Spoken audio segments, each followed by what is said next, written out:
मकर राशि वालों, अगस्त के महीने के अंदर कौन सी ऐसी 5 सावधानियाँ हैं जो कि आपको रखनी ही रखनी है ना? अगर नहीं रखती हैं तो बहुत ज़्यादा दिक्कतें होंगी, क्योंकि यहाँ पर आपकी फाइनेंशियल ट्रबल्स, सडन लॉस होना, बहुत सारी चीज़ें हैं। मैं एक-एक करके बात करना शुरू करता हूँ और इसके साथ-साथ 5 बड़ी भविष्यवाणियाँ भी हम लोग इसी सेशन के अंदर बात करेंगे। तो सावधानियाँ और भविष्यवाणियाँ एक साथ रहेंगी। सबसे पहले शनिदेव जो है वो 13 जुलाई से ही वक्री हो चुके हैं, है ना? वक्री चाल जो होती है वो इनकी एक घर पहले से ही असर देना शुरू कर देती है। इसके लिए मैंने सेपरेट वीडियो भी प्लान की है एंड आई भी है। इसके अलावा मैं इसी वीडियो के अंदर बता देता हूँ, जैसे कि शनिदेव हैं अभी आपके चंद्र कुंडली के अंदर 3rd हाउस के अंदर, तो अभी वो रिज़ल्ट देंगे आपके जैसे शनिदेव 2nd हाउस के अंदर होते तब देते। अब यहाँ पर होगा क्या कि शनिदेव 2nd हाउस के अंदर जब भी आते हैं तो जो लोग शेयर मार्केट, क्रिप्टो मार्केट से पैसा कमा रहे थे, उनको थोड़ा-सा सँभलने की ज़रूरत है। जो लोग लॉटरी के अंदर पैसा लगा रहे थे, मतलब जहाँ भी सडन प्रॉफ़िट हो रहा था, वहाँ पर आपको सँभलने की ज़रूरत होगी। थोड़ा-सा डिसीज़न मेकिंग स्ट्रॉन्ग करना, एनालिसिस वग़ैरह अच्छे तरीके से करने के बाद ही पैसा मिलेगा। यहाँ पर पैसों का लॉस होता हुआ आपका दिखाई देगा। जो लोग नॉर्मल लाइफ जी रहे हैं वहाँ पर भी आपको थोड़ा-सा इम्यूनिटी के अंदर आपकी दिक्कतें आनी हुई दिखाई देंगी। हालाँकि लग्न भाव का स्वामी द्वितीय भाव में आ जाए तो वहाँ पर आपको बहुत अच्छा फ़ायदा देता है। परंतु शनिदेव एक ऐसे ग्रह हैं जो कि आपको फ्री फोकट के अंदर कोई चीज़ नहीं देते हैं। मेहनत करवाएँगे उसके बाद मिलेंगे, है ना? तो यहाँ पर आपको सावधानियाँ ये रखनी है। और यहाँ पर आपको अगर कोई फाइनेंशियली कोई बहुत बड़ा प्रोजेक्ट मिले तो मैं वैसे सभी को कहता हूँ कि नहीं लेना है, परंतु ये समय आपका होगा जब आपको कोई बड़ा प्रोजेक्ट मिलेगा और वो चीज़ आपको आगे जाकर बहुत लंबा फ़ायदा देगी। मतलब ऐसा कुछ मिलने वाला होगा जो कि आपकी पुश्तों तक चले। शनिदेव नवंबर तक वक्री हैं, 27 नवंबर तक।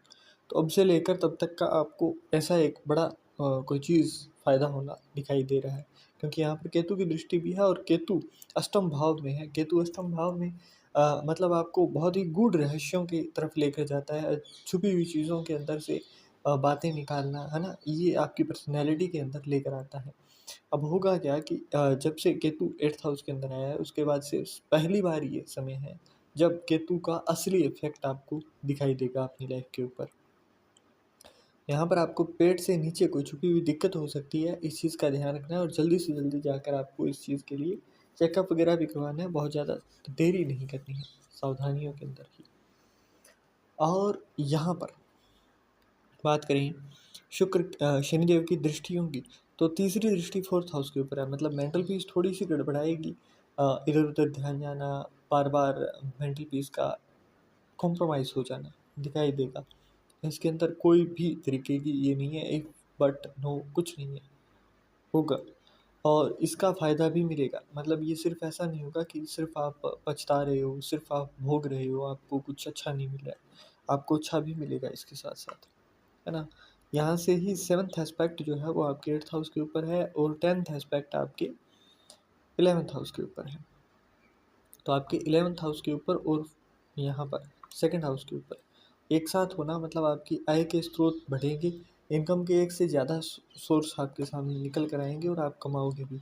8th हाउस के ऊपर एस्पेक्ट होना मतलब जो भी चीज़ आप करो, जो भी आपके पास कोई प्रपोज़ल आए, तो उसको पहले से अच्छे तरीके से छान-बीन करके उसके बाद में ही उसके अंदर इन्वेस्टमेंट करनी है आपको। तो ये चीज़ें ध्यान में रखनी है। अब अगली बात करें तो मंगल, जो कि आपकी चंद्र कुंडली के 1st और 11th हाउस के लॉर्ड बनकर यहाँ पर 9th हाउस के अंदर विराजमान हो चुके हैं 29 जुलाई से। तो 29 जुलाई के बाद होगा क्या कि आपको अलग-अलग तरीकों से, अलग-अलग जगहों से ऑफ़र्स मिलना शुरू होंगे। मतलब जैसे कोई बहुत लंबे समय से ट्राई कर रहा था कि जॉब मिल जाए, पर नहीं मिल रही थी, तो इस समय आपको मिलेगी, अपने भाग्य से मिलेगी, है ना? आपके भाग्य से ही मिलेगी यहाँ पर आपको। इनकम के अलग-अलग सोर्सेज़, जो लोग बहुत लंबे समय से ट्राई कर रहे थे कि वो विदेश में सेटल हो जाएँ, नहीं हो पा रहे थे, तो ये इस समय के अंदर आपको दिखाई देगा कि आप के पास आगे से चलकर ऑफ़र आ रहा है कुछ, है ना? ये चीज़ आपके लिए बहुत अच्छी है। यहाँ पर मंगल के लिए कुछ चीज़ें हैं जो ध्यान में रखनी है। यहाँ पर जब भी मंगल आता है तो आपका गुस्सा, क्रोध ऐसा हो जाता है कि आपके साथ कुछ पास्ट में हुआ, वो चीज़ आप भूल नहीं पाते हो। और इस समय के अंदर आपको ऐसा कोई डिसीज़न नहीं लेना है जिसके अंदर आप अपनी दुश्मनी निकाल रहे हो किसी के साथ, है ना? कंट्रोवर्शियल कामों के अंदर नहीं लेना है इसको, बस थोड़ा-सा बचाव करके रखना है अपने भाग्य के फ़ायदे के अंदर। ड्रिंक करते हो, स्मोक करते हो, नॉन-वेज खाते हो तो इस समय के अंदर 51 डेज़ तक 29 जुलाई से थोड़ा अवॉइड करोगे तो बहुत अच्छा है। यहाँ पर आपको ओम शनैश्चराय नमः इस मंत्र का जाप कर सकते हो। अगर ये नहीं हो पाता है तो मस्तक के ऊपर लाल रंग का तिलक, है ना? ये करना बहुत अच्छा रहेगा हर दिन, क्योंकि मंगल का इफ़ेक्ट फिर आपके फर्स्ट हाउस के ऊपर भी आना शुरू हो जाएगा और वहाँ से आपको फ़ायदा दिखेगा। अब शुक्र और गुरु दोनों के दोनों ही 6th हाउस के अंदर है। जुपिटर 6th हाउस के अंदर आता है ना, तो यहाँ पर आपको पुराने जन्म के कर्ज़ों से सामना करवाता है। परंतु शुक्र भी 6th हाउस के अंदर है और शुक्र 21 अगस्त को कर्क राशि में आएगा। तब तक आपको हेल्थ के मामले में ध्यान रखना है ना? क्योंकि यहाँ पर केतु भी और शुक्र भी दोनों के दोनों ही, और यहाँ पर शनिदेव का जो ट्रांजिट है, वक्री होना है, वो भी दिक्कत दे रहा है। तो आपको खास तौर पर 21 अगस्त तक तो ध्यान ही रखना है। उसके बाद में कर्क राशि के अंदर आ जाएंगे शुक्र, फिर आपको थोड़ा रिलैक्स होने का मौका मिलेगा। शुक्र 7th हाउस के अंदर उच्च के होते हैं, अच्छा रिजल्ट देते हैं, है ना? लाल किताब के अकॉर्डिंग अगर बताऊँ तो। दूसरा, सूर्य और बुध दोनों के दोनों ही 7th हाउस के अंदर है। सूर्य जो है वो 17 अगस्त को सिंह राशि में प्रवेश करेंगे और सूर्य आपकी 5th हाउस 5th नंबर की राशि के ही लॉर्ड है, सिंह राशि के, और सिंह राशि 8th हाउस के अंदर है। तो थोड़ा-सा माइंड का कन्फ्यूज़न में आना, दुविधाओं में फँसना, ये चीज़ देखने को मिलेगी। दिमाग का बहुत ज़्यादा साथ ना रहना देखने को मिलेगा। तो इसके लिए मैंने जैसे आपको कहा कि लाल रंग का तिलक लगाना, क्योंकि वो फर्स्ट हाउस के अंदर सपोर्ट दे देता है। सूर्य जो है वो आपके माइंड को रेगुलेट करता है।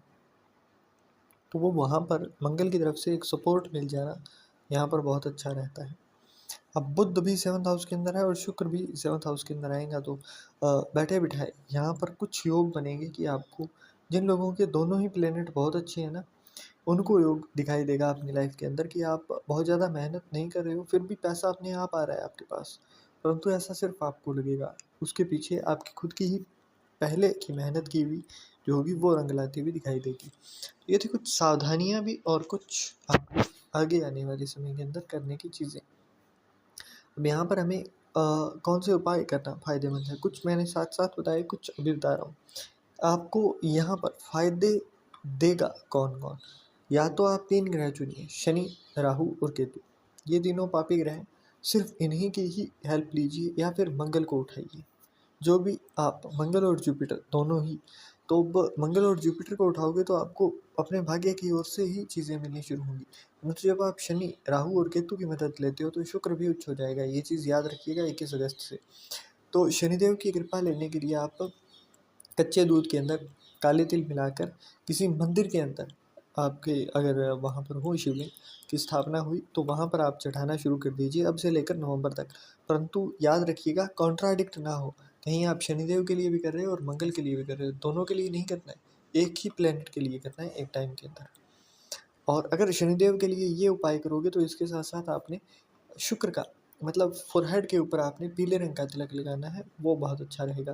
परंतु अगर आप मंगल के साथ जाते हो तो फ़ोरहेड के ऊपर आपने लाल रंग का तिलक लगाना है और इसके साथ-साथ हाँ, कुंडली चेक कर लीजिएगा आप, अगर वहाँ पर भी मंगल अच्छा है तो लाल रंग का तिलक लगाना है फ़ोरहेड के ऊपर। पीले वस्त्र, जब भी आप कोई बड़ा काम करने जाओ, कुछ बड़ा हो, तो उस समय पर अगस्त के महीने में पीला वस्त्र अपने साथ लेकर जाइए और अपने गुरु नहीं है तो पिता का आशीर्वाद लेना। पिता भी नहीं है तो ऐसे में विष्णु जी का, है ना, आशीर्वाद ले सकते हो या फिर आदित्य हृदय स्तोत्रम का पाठ कर जाना, फिर वो आपके लिए बहुत अच्छा रहेगा। तो ये था मोटा-मोटा मैंने जो चीज़ें बताई हैं, तो वो अपने कुंडली के अकॉर्डिंग ही आप प्लान कीजिएगा, क्योंकि जो आपकी कुंडली होती है वो आपका डीएनए होता है। वही बताता है कि आपको क्या चीज़ फ़ायदा देगी और क्या नुकसान। So that's it.